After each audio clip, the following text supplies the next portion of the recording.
What up guys, Clouded Journey here. I just finished my rum, so I figure why not review some comics. So let's talk a little bit about the books I picked up this week. I got friends in low places where the whiskey drowns and the beer chases my blues. The previews. So March, April, looks like it's going to be Obscure Heroes month. There's a lot of random characters coming out with their own series. Maybe just testing the waters to see what they can kind of drum up. So you got like Iron Fist, you got Elektra, you got Silver Surfer, you got the Inhumans, you got Magneto has his own series, you got Nightcrawler. So like I love a lot of these characters, but you got to be honest, they're not like the big A characters. They're a lot of the more B, C characters. Like I love Nightcrawler, but he's not really a main X-Men. He's already got an X-Men story, but it's Claremont, so how can you argue? This one I'm actually kind of excited for, Inhumans, mostly because I love this picture so much. Man, that just, I don't know what it is about it. It just intrigues me and it gets me excited. And it's written by Charles Soule, and everybody says he's awesome. So I want to check some out by him. So this might even be already out. Is this out already? I should know this. It's in the previews, so probably not. But also, the Dan Slott is doing Silver Surfer. So heard an interview on him. Do you guys listen to comic podcasts? Check out Word Balloon. It is an awesome podcast. He has lots of great interviews with guys in the industry. Big names like, so I heard Dan Slott. I've heard Mark Waid. I've heard Scott Snyder, lots of these big guys talking about their stories, talking about what drives them to write these stories. And for me personally, it helps me have a much larger appreciation for what they're doing, because you kind of get a little bit of the information and behind the scenes of their thinking, which, you know, Roger Ebert, he always said he reviewed movies based on how he thought, what the director was trying to do. So is it a comedy? He'd review it on like its comedic merits. He wouldn't judge an action movie on its drama necessarily. He'd judge it based on what the director was trying to do and if he accomplished that. So it's interesting to hear the writing side, because it's the same thing. You can sort of read the stories and say, well, okay, what is Dan Slott trying to do with Superior Spider-Man, and is he accomplishing that? Is he doing it well? Like I actually like Dan Slott as a guy. I think I'm really excited about this Silver Surfer story. I think that's perfect for him. I'm just done with him on Spider-Man, and he loves Spidey, and he doesn't want to let it go. He's got this tight vice grip on it, and I just think he needs to move on and do something different. Hopefully this will be a step in that direction, because he's a lot of fun. I think that's one of the great things about Dan Slott, is he knows how to write a fun story. He just doesn't have as much depth as I might like to see, which you don't always need. If you have too much depth, it gets annoying too. But yeah, so some interesting books coming out. I think Silver Surfer is going to be good, guys. Moon Knight's coming out. The preview doesn't look super intriguing, but I want to read a good Moon Knight story. So I actually do like this page here. It's kind of neat going down the different levels into the city. What else? Captain Marvel, Magneto. Magneto's doing a black and white series, it looks like, which I would like to see more black and white. I don't think this really works that well as black and white, though. I don't think it gets a lot of the neat detail. A lot of times, if you look at the original art before it's colored, it has so much interesting detail that kind of sometimes gets lost when you add the color. So, but this is sort of a simplified art style, so I don't think it works as well for black and white. But I'd love to see some more black and white books with like some of the heavier detail, or even just releasing like random issues, like a Batman issue that's just black and white. I think that'd be pretty cool. Okay, what else? Hinterkind. So continuing on, $2.99 book. So you know it gets grace. I keep reading it, and it's not bad. My issue with it is there's just so many characters so early that they're trying to get everyone in all the time, and it just kind of clogs up the story a little bit. And it's hard for any party to move forward in their own story, because you got to jump from one party to the next constantly, and each one has to get 2 or 3 pages or whatever. So like, but it's, you know, it's an interesting story. The basics storyline is you have Katniss Everdeen. No, sorry, that's not her name. Oh, I just looked up her name. What was it? Her name is Prosper. She's gone to explore the totally overgrown Earth, post-apocalyptic Earth, and she gets kidnapped by these fairy tale creatures, and it turns out fairy tale creatures are real.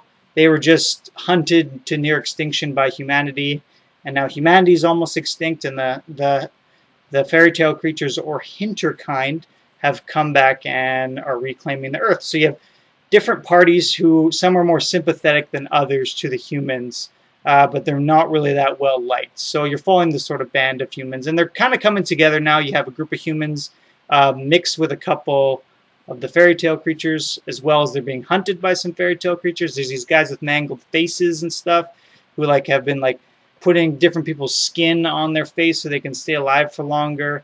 So they're kind of creepy, and they're going around killing whoever so they can steal their skin. But interesting sort of sci-fi premise. I just like to see it move a little faster. The art style is okay. It's sort of a painted style. To me, it's kind of a burnt. It's sort of a poor man's Fiona Staples type style, like a saga type style. It's just got that sketch look to it. It looks sort of unfinished, which sometimes works, but for me, it's not huge. But the story is good enough that I'm going to keep getting it for $2.99. So if you guys are into sci-fi, post-apocalyptic, this is kind of a different take on it. Not super bleak, but still dramatic and interesting enough. So Miss Marvel #1. Hinterkind was actually the only one on my pull list this week. I wanted to get Swamp Thing, and I wanted to get 5 Ghosts, because Ghost Critic got me convinced, but they didn't have them, so put them on my list for next month, so I'll start getting on board with those. But Miss Marvel. So this one kind of came up on the news a little while ago. First Muslim character in the Marvel Universe. And I don't know how much I liked it. I'd love to hear you guys' opinions. It's just, it was kind of shoved in your face. I really like when Marvel takes on some of these social issues and trying to like reflect different groups and different things, and I think that's good. I'm glad there is a Muslim character and someone who reflects that a little bit. What I didn't like about it is it's sort of like right off the bat, the book is, you're thrown into her life as a Muslim, and like on the first page there's a joke where she talks about, what is the term she uses? Delicious infidel meat. Like, she throws that out right off the bat, which is kind of like if one of your like heavy overweight friends jokes about being fat, and you're kind of like, yeah, you kind of don't know if you should laugh or not. It's just a little awkward, and I don't know, like there. And then you have sort of her strict dad who doesn't like her partying or drinking, and when she finally goes to the party, she actually doesn't like it that much. And so I guess for me, it was just sort of kind of what you would expect somebody to write about a Muslim character living in New York. Like, it was sort of predictable almost, and it wasn't really a superhero story. She kind of gets her powers right at the end in sort of this, I won't blow too much, but in sort of an interesting way. Actually, I thought it was okay. You don't really know fully what happened yet, but I'll pick up maybe a couple more of these to see where it goes. It feels like it's sort of like, oh, this is the Muslim character. Like, look how Muslim she is. Like, I would like to see a little more subtle. I would have liked to see a superhero comic about a Muslim girl, and within her superhero story, you sort of see some of her, what makes her Muslim, and where her faith comes in, and where different belief systems lie. Like, they joke a little bit about the costume and how, like, because obviously the traditional Miss Marvel costume was pretty revealing and things like that. So it sort of fits in that sense, and I'd like to see more of that. This one was a bit too in your face for me. I'd like to see just more of a superhero story, and like some subtle background discussion and look at her faith and where she stands. So if you compare it to like Miles Morales, for example, like similar sort of idea, like, oh, a black Spider-Man is coming out, or he's black and Hispanic, and it was sort of big news that they're crossing these boundaries. But the way Bendis did it was, he's just a normal kid who has like working parents, and he's like a smart kid and stuff. It didn't like kind of shove it down your throat like, oh, he comes from this hardcore ghetto, and his dad left him, and his mother's the struggling Latina like house cleaner, or take all these stereotypes and shove. It was just like, No, he's an African American kid who has like African American dad who's smart, and I don't know.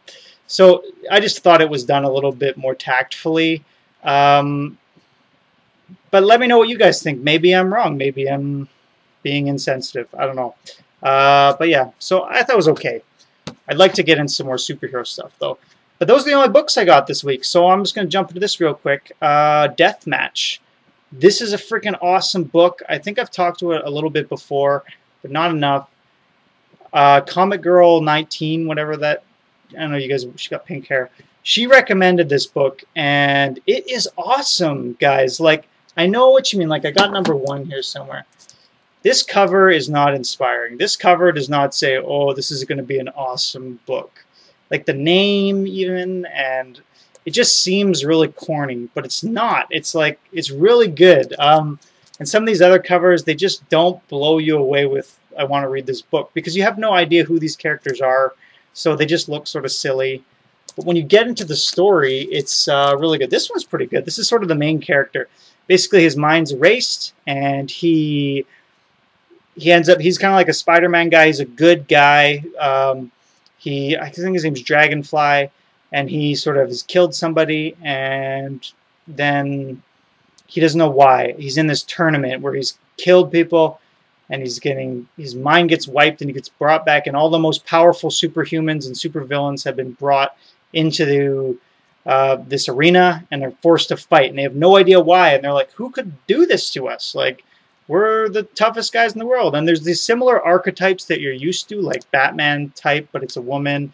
There's sort of a Rorschach type guy who's named Rat, who's pretty interesting, which is, I think, is good in a book like this because it helps you just get into that mode and get who these characters are without needing to spend too much time exploring them. And but they are their own characters. They're not Batman. They're different slightly, or they're not Rorschach. They're similar, but they have their own personalities. So, guys, like, find the trades for these. This trade cost me $5, and like, you just get it. It's a really cool mystery, and they're trying to solve the mystery, what's going on, as they're continuing to have forced to fight each other, and their partners and friends are dying around them and killing each other, and they just want to understand why.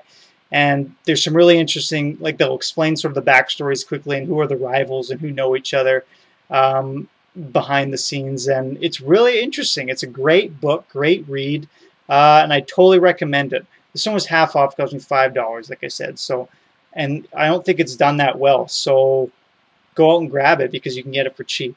So those are my reviews for this week, guys. Thanks for watching. Man, this always goes long. I try and go fast, but it goes long. So take care, guys. Peace out. And I got some trades happening here pretty soon. I got some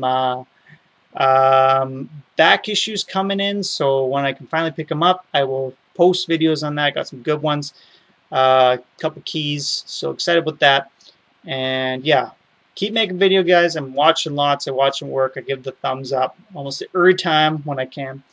But yeah, great work, everybody. See you next time.